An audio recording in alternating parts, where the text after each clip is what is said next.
Bonjour à tous, Stéphanie, je suis la fondatrice de la société Science et justement, je suis à l'origine de ce mouvement, de cette squad DevOps. Donc on lance aujourd'hui cette première série qui se passera en fait tous les premiers lundis du mois, où on vous invite justement à prendre une petite pause café virtuelle à 13 heures pour rencontrer des experts DevOps. Alors pourquoi cette squad DevOps? Parce que cette approche est encore extrêmement novatrice et génère pas mal de questions de part et d'autre. L'idée, c'est que justement, on invite des experts qui puissent nous faire part de leurs challenges, des solutions qu'ils ont pu mettre en place, de leur retour d'expérience et pour vous donner de nombreux tips. Aujourd'hui, on ouvre cette série avec notre CTO, Cédric Moulard, qui va pouvoir justement vous expliquer son parcours. Cédric, bonjour. Bonjour, Est-ce que tu peux te présenter? bien sûr. Donc Cédric, pour ceux qui ne me connaissent pas. Donc je commence à être un petit peu un vieux de la vieille là maintenant. Donc j'ai un peu plus de 20 ans d'expérience. J'ai fait pas mal de choses dans l'informatique. J'ai commencé avec du développement, puis après j'ai fait un peu d'architecture, j'ai fait de la gestion de projet, j'ai fait pas mal de projets au forfait, puis après j'ai fait de la régie, et puis j'ai fait du produit. J'ai aussi été vachement intéressé par tout ce qui tourne autour de l'agilité à partir au début des années 2010. Donc je suis aussi certifié Scrum Master, Scrum PO et Scrum Developer. Et puis récemment, je me suis intéressé à tout ce qui concerne le DevOps et j'ai pas mal travaillé sur ce sujet, notamment sur de gros projets avec pas mal d'équipes et toutes les problématiques qu'on peut, euh, qu'on peut avoir avec ça. Et donc j'ai rejoint Scient assez récemment sur un poste de CTO pour cadrer techniquement les projets qui peuvent être pris en charge par Scient et puis développer toute cette partie DevOps aussi au sein de l'entreprise. Super. Oui, d'ailleurs, on s'en réjouit. Parcours assez riche, donc toujours autour de l'agilité, du dev initialement. Mais qu'est-ce qui t'a vraiment amené en fait à aller vers le DevOps? C'est un petit peu par accident, c'est-à-dire qu'à un moment donné, j'étais sur un projet où il y avait toute une partie Ops surtout à mettre en place, et il n'y avait pas grand monde pour le faire, et donc c'est moi qui me suis collé. Mais en fait, ça s'est fait assez naturellement parce que finalement, le DevOps, c'est n'est qu'une partie de la grande chaîne de développement logiciel qui part du recueil des besoins jusqu'au maintien en condition opérationnelle. Et donc, c'est une brique qui est au milieu de tout ça, mais qui nécessite quand même d'avoir un peu une vision globale de ce qu'est un projet. Donc pourquoi je suis arrivé vers le DevOps? C'était cet accident qui fait que finalement, c'est un peu une pierre centrale à un projet aujourd'hui. Et je m'y sens bien, et puis j'apprends de nouvelles choses comme j'aime bien faire, c'est-à-dire être confronté à de nouveaux challenges, à de nouveaux besoins, à nouvelles choses à apprendre. Et donc voilà, c'était tout naturellement que je me suis retrouvé sur ce type de poste. Ok, du coup, ce que tu nous dis, c'est que tu es arrivé un petit peu sur le DevOps, un peu sur le tard, Ouais. et que tu t'es un peu auto-formé, ce qui est assez encourageant, je pense, pour le public qui peut nous écouter, de se dire que voilà, c'est pas réservé à un public d'initiés bardé de diplômes dans tous les sens. Peut-être qu'on pourra revenir sur ces tips après, parce que j'imagine que tu as dû passer quand même un certain nombre de certifications. Ouais. Tu veux en dire deux mots euh, tout de suite? Alors, pour moi, très honnêtement, je viens pas du tout du monde de l'Ops, donc c'est vrai que toute la partie infrastructure, c'est quelque chose qui m'est encore étranger en tant qu'expert, pas du tout étranger en tant qu'utilisateur, parce que quand on fait du dev, à un moment donné, on est confronté à une infrastructure. Moi, je suis quand même beaucoup plus centré sur une approche Kubernetes. Donc, j'ai développé ma compétence là-dessus. J'ai très rapidement passé une certification Sécu CKAD. Et là, je suis en train de finaliser une formation CKA pour monter en compétences et puis surtout solidifier l'ensemble de mes compétences. Alors, CKAD, CKA, on vous enverra peut-être des liens vers les différents types de certifs pour ceux qui ne les connaissent pas. On vous mettra aussi peut-être le temps que ça peut prendre, parce que je pense que ça serait une question qui peut intéresser nos auditeurs. Aujourd'hui, du coup, quelle est ta vision du DevOps? Alors, ma vision du DevOps. Ma vision du DevOps, c'est que j'ai l'impression qu'il y a une vision du DevOps qui est très très large en fonction des contextes, en fonction des types d'entreprises, en fonction aussi de l'expérience des gens dans le développement logiciel. Et en fait, je suis un peu le cul entre deux chaises sur cette notion-là, parce que à la base, DevOps, c'est pas tant une fonction qu'une manière de fonctionner. Euh, et à la base, c'est venu d'un constat, et puis c'est pas si récent que ça, parce que ça a émergé à la fin des années 2000, donc autour de 2007-2008. Et à la base, c'est plutôt venu d'un constat où on avait deux mondes qui s'affrontaient finalement. C'était le monde du développement qui avait besoin de pouvoir shipper en production très rapidement et de fournir de la fonctionnalité. Donc, il avait besoin de d'avoir une certaine agilité, une certaine maîtrise du changement, des changements très rapides, et un monde de l'Ops qui était plus basé sur quelque chose qui devait être relativement stable, très peu changé, pour des considérations simplement d'exploitation des applications.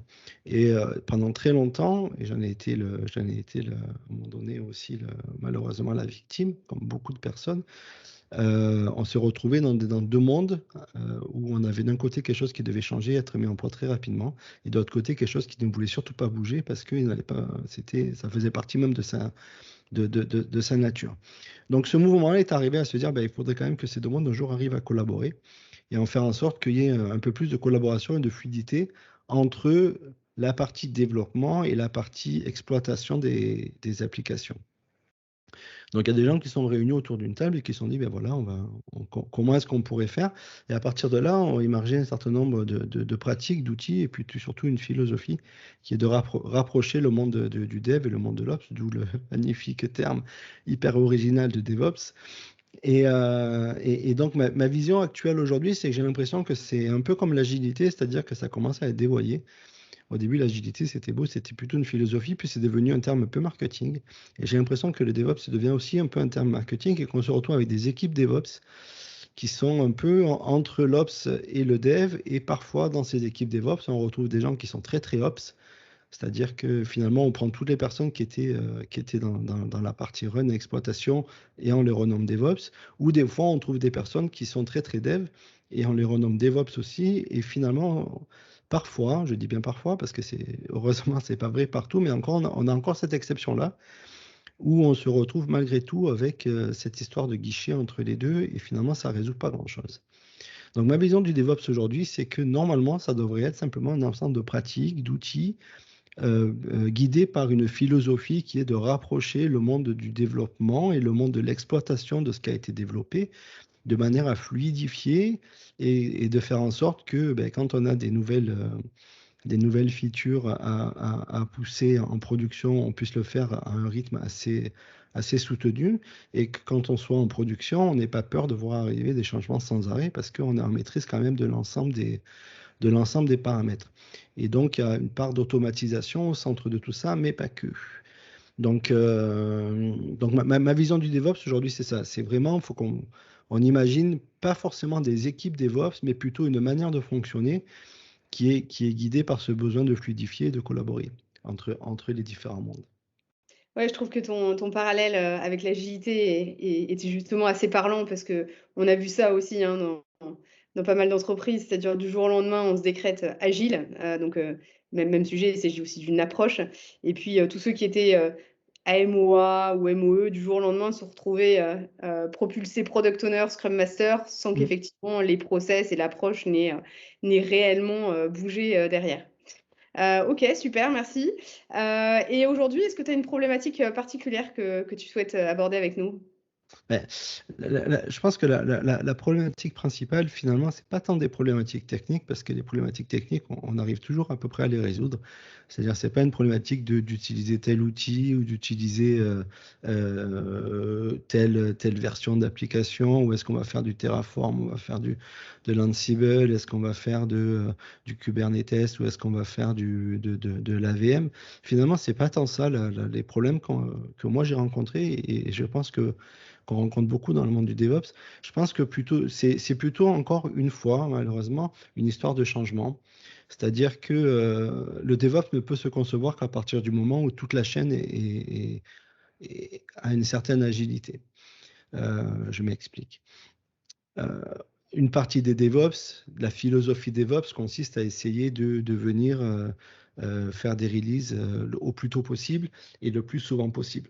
Sauf que pour faire ça, c'est pas simplement une problématique de techniquement être capable de le faire, c'est une problématique de fonctionnellement, est-ce qu'on est capable de le faire? Est-ce qu'on est capable de venir définir des fonctionnalités dans des itérations courtes qui soient globalement unitaires, qu'on puisse développer de manière unitaire et qu'on puisse ensuite pousser en production de manière unitaire. Est-ce que vraiment l'entreprise est capable de faire ça?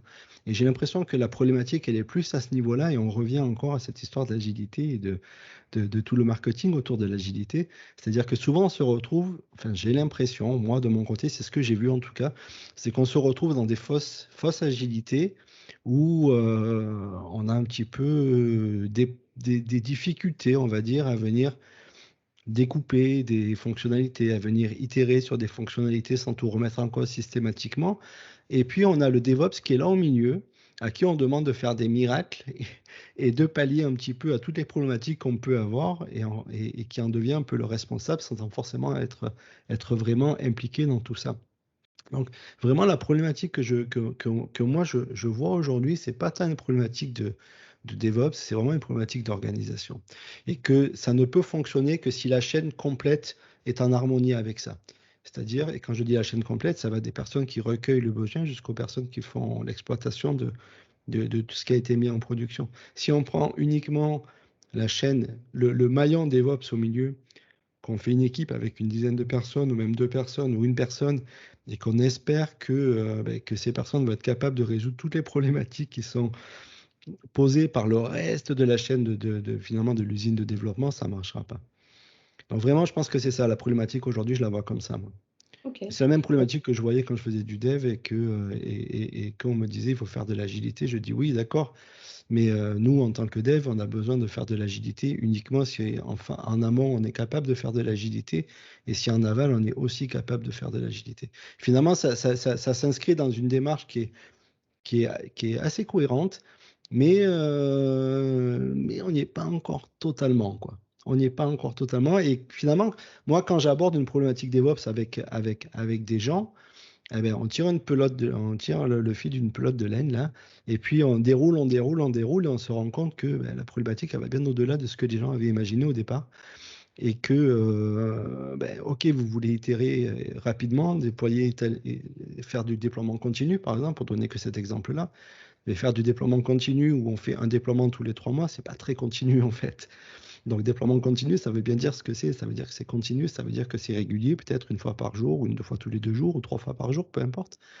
Mais quand on est dans des cycles de développement de 3 mois, ben on n'est plus du tout dans ce cadre-là. Et le DevOps, c'est plus la peine, c'est pas la peine de perdre de l'énergie à vouloir mettre ça en place, parce que les anciens process marchent très bien. Une release, comme je faisais moi il y a 20 ans, où on faisait un jar qu'on qu'on poussait sur un FTP qui était déployé sur une machine physique dans un Tomcat, ou un JBoss, ou un WebSphere ou autre chose, ben, ça marche quand on fait une fois tous les 3 mois, c'est pas très compliqué, quoi. Si on veut le faire de manière plus récurrente, c'est là que le DevOps prend toute sa place. Bon, c'est du vécu visiblement. Ah Du ben oui. coup, j'imagine que donc tu as vu des situations un petit peu peut-être bloquées ou, pas totalement, en cohérence avec l'approche DevOps. Du coup, quelles ont été les conséquences? Et puis surtout, comment tu as aidé toi, ces équipes-là à aller, au-delà, de leur un peu de leur statu quo, on va dire, Alors, il y a plusieurs points. Le premier point, c'est comment est-ce qu'on arrive à fluidifier l'ensemble de la chaîne. Donc, fluidifier l'ensemble de la chaîne, ça veut dire on peut essayer de tirer finalement tout ça par le biais du DevOps, c'est-à-dire par le biais de l'automatisation. Donc, on va simplifier certains process, notamment des process de build, de test, de release, par le biais du DevOps. Et en faisant ça, on va alléger et donner la possibilité de. Et donner la possibilité d'eux, ça ne veut pas dire que ça va être fait, mais en tout cas, les équipes vont pouvoir le faire. Vont pouvoir, s'ils ont besoin, de pouvoir faire des releases 2 fois par jour, c'est pas un problème. D'intégrer du test continu parce que c'est plus facile de faire du test continu que de bloquer une release pendant 3 semaines pour qu'il y ait des gens qui regardent comment ça fonctionne, qui relèvent les bugs, qui redescendent les bugs, qu'on attende les corrections, que ça reparte, ainsi de suite. Donc, finalement, on peut chercher à résoudre ça par le biais du DevOps. Mais dans tous les cas, on arrivera à un moment donné à se poser des questions en amont et en aval, et ça, on n'y coupera pas. Et je pense qu'il faut vraiment en être conscient que quand on rentre dans cette démarche-là, on ne rentre pas dans une démarche vraiment technique relative à de la mise en production, de l'automatisation, mais on rentre dans une démarche de transformation complète de l'organisation des développements d'une entreprise, ou en tout cas peut-être d'une partie de l'entreprise, peut-être, pas globalement, mais voilà. Moi, je suis vraiment un fervent défenseur du petit à petit, c'est-à-dire que et éviter de faire une espèce de Big Bang là où on va tout casser et puis on va dire ça y est, on change de monde. Allez-y tranquillement. Allez-y tranquillement, ça veut dire que le DevOps, on peut très bien commencer par une petite application dans un coin et éprouver des process, éprouver certains outils, certaines pratiques. Et puis, une fois que ça fonctionne dans un petit coin de l'entreprise, commencer à généraliser au reste. Et je pense que ça, c'est vraiment la bonne pratique, quoi. Super, merci. Ah bah, merci pour ce beau témoignage. Peut-être pour conclure, est-ce que tu as un petit tips ou un conseil, à donner, à quelqu'un qui Ouais, j'ai un bon conseil. Moi, justement y aller? non, non, je peux avoir quelques conseils. Alors, premièrement, c'est sur l'automatisation. On m'a dit, il faut automatiser, il faut automatiser. Je dis, OK, il n'y a pas de problème, mais qu'est-ce qu'on automatise? Et je pense qu'avant de penser à automatiser, il faut penser à savoir comment est-ce qu'on veut fonctionner. Et que finalement, l'automatisation ne résout pas les problèmes des problèmes existants. Si on ne sait pas exactement quel est, je ne sais pas moi, un process de mise en production, par exemple, si on n'est pas capable de définir comment est-ce qu'on veut mettre en production, quelles sont les étapes de cette mise en production, c'est pas la peine de se lancer dans de l'automatisation. Si je veux faire un parallèle, je fais pas un parallèle avec les voitures autonomes. Pour qu'une voiture sache conduire toute seule, faut qu'elle ait appris à conduire toute seule. Il faut qu'elle ait appris, ça veut dire qu'il y a des gens qui savent comment est-ce qu'on conduit et qui vont lui expliquer comment on conduit, et à partir de là, on va pouvoir l'automatiser. Si on ne sait pas, si un jour on va faire une mise en production en poussant un, un- un zip dans un FTP, et puis le lendemain on va le faire je sais pas moi, en venant modifier à la main une configuration sur un serveur, ça ne marchera pas. Parce que ça, c'est pas automatisable. Ça, c'est le premier point. Et deuxième point, ne faites pas de focus trop sur les outils. Franchement, c'est pas la peine de rentrer trop en détail sur des outils tant que vous n'êtes pas capable de savoir exactement vers où vous voulez aller. Voilà. C'est un petit peu la même chose que l'agilité. Je reviens encore à ça, je suis désolé. Mais souvent, quand on commence à se poser la question de quel outil on va utiliser avant de savoir exactement ce qu'on va faire. Donc se dire, on va faire du Jira, ok, on va utiliser Jira, ouais, mais pour faire quoi? Qu'est-ce qu'on va en faire de Jira? Comment on veut fonctionner? Le DevOps, c'est pareil. Ne vous jetez pas à corps perdu sur des outils. On aura peut-être l'occasion, là, dans le cadre de ces petits rendez-vous, de reparler éventuellement de différents outils que moi j'ai pu éprouver et que j'aime bien ou pas d'ailleurs. Mais réfléchissez d'abord à comment vous voulez fonctionner, qu'est-ce que c'est qu'une application, comment elle doit être découpée. Commencer à la base, le 12 Factor, par exemple, on en avait parlé dans un blog là récemment. C'est peut-être un bon point de départ pour les applications. Commencer à faire des applications qui soient déployables, automatisables, avant de penser à les automatiser. Faites des applications qui peuvent tourner sur des serveurs dans du cloud, sur du cube ou ce genre de choses, avant même de penser à venir les déployer automatiquement. Voilà. Super, Mais et je ben pourrais en parler merci. des heures, hein.